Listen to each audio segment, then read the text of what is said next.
खुदावंद यीशु मसीह के अजीम और जलाली नाम में आप सबकी मसीह में सलामती हो। मेरा नाम पास्टर हुआ माइकल है। आइए आज हम खुदावंद के पाक कलाम में से खुदा की आवाज़ को सुनेंगे और उसकी बरकत को हासिल करेंगे। आइए खुदावंद के कलाम पाक में से एक हवाला देखेंगे। ज़बूर 119 और उसकी 105 आयत देखेंगे खुदा के कलाम में से। तेरा कलाम मेरे कदमों के लिए चिराग और मेरी राह के लिए रोशनी है। सो खुदा इस कलाम के वसीला से हम सबको बरकत अता फरमाए, आमीन।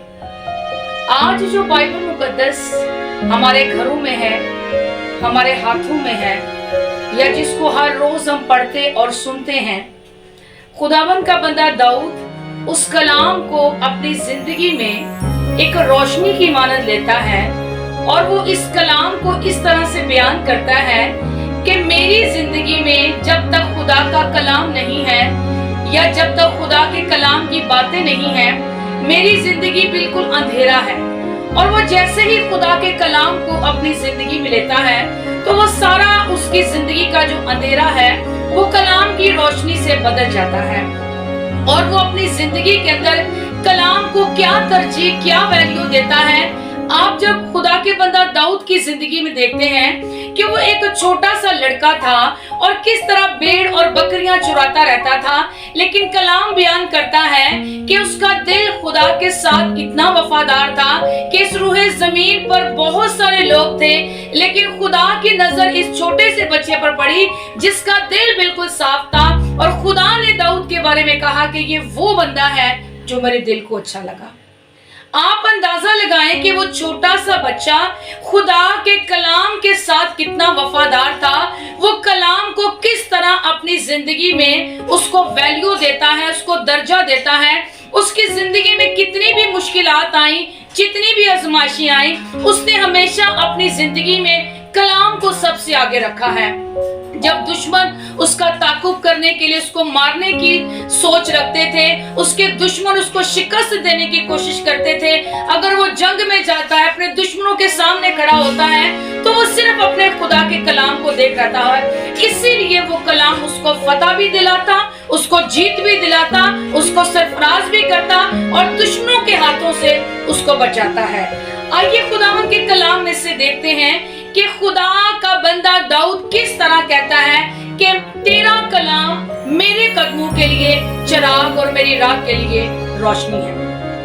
अगर हम नया एहतनामा पढ़ें तो वहां पर खुदावन यीशु मसीह ने भी इसी बात को बयान करते हुए कहा कि कोई भी बंदा चिराग को चिरागदान के ऊपर रखता है, ना कि पलंग के नीचे। क्योंकि जिस तरह अगर हमारे घरों में लाइट चली जाती है तो हम उस अंधेरे को खत्म करने के लिए चिराग जलाते हैं या हम टॉर्च का इस्तेमाल करते हैं या कैंडल का इस्तेमाल करते हैं, उसी तरह खुदावन का बंदा दाऊद कहता है कि मेरी जिंदगी में खुदा का कलाम रोशनी है और मेरी जिंदगी में कोई भी ऐसी तारीकी नहीं है जब तक उसका कलाम मेरी जिंदगी के अंदर है। वो जब भी अपनी जिंदगी में आगे बढ़ा उसने खुदा के कलाम को लिया। आइए आज हम खुदा के कलाम की कुदरत को देखेंगे कि जब आप इस कलाम को अपनी जिंदगी में तरजीह देते हैं तो ये कलाम आपकी जिंदगी में क्या करता है। हम इसके साथ एक और हवाला देखेंगे, लूका तबीब की लिखी गई अंजील, उसका 5वां बाब देखेंगे खुदा के कलाम में से और उसकी दूसरी आयत। उसने झील के किनारे 2 कश्तियां लगी देखी, लेकिन मछली पकड़ने वाले उनमें से उतर कर जाल धो रहे थे।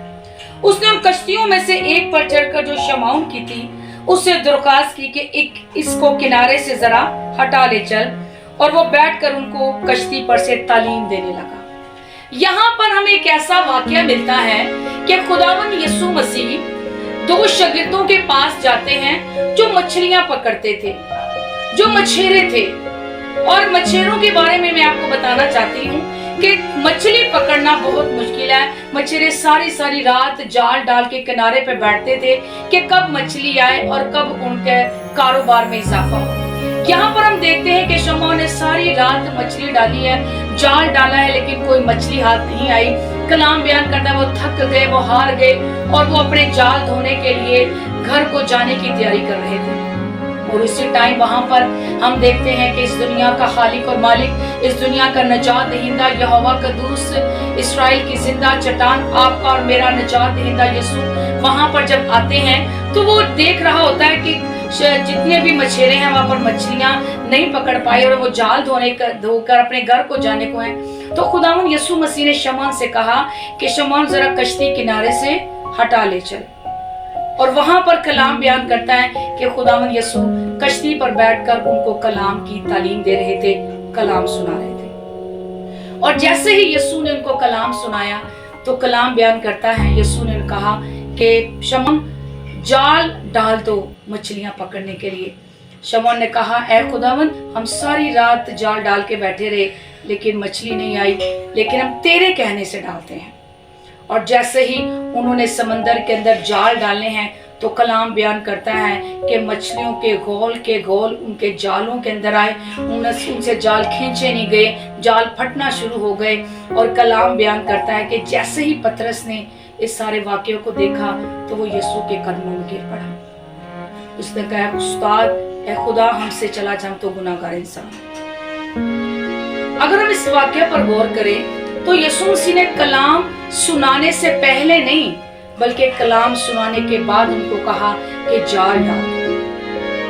पतरस ने जब कलाम सुना उसके अंदर ईमान पैदा हो गया। उसने खुदा के मुंह से जब कलाम की बातें सुनी तो उसकी जिंदगी में ईमान मजबूत हो गया। उसने कहा, खुदा ने कहा है, रब्बी ने कह दिया तो हम जाल डाल देते हैं। जब आप कलाम सुन के अपनी जिंदगी में खुदा के कहने पर चलते हैं तो आपकी जिंदगी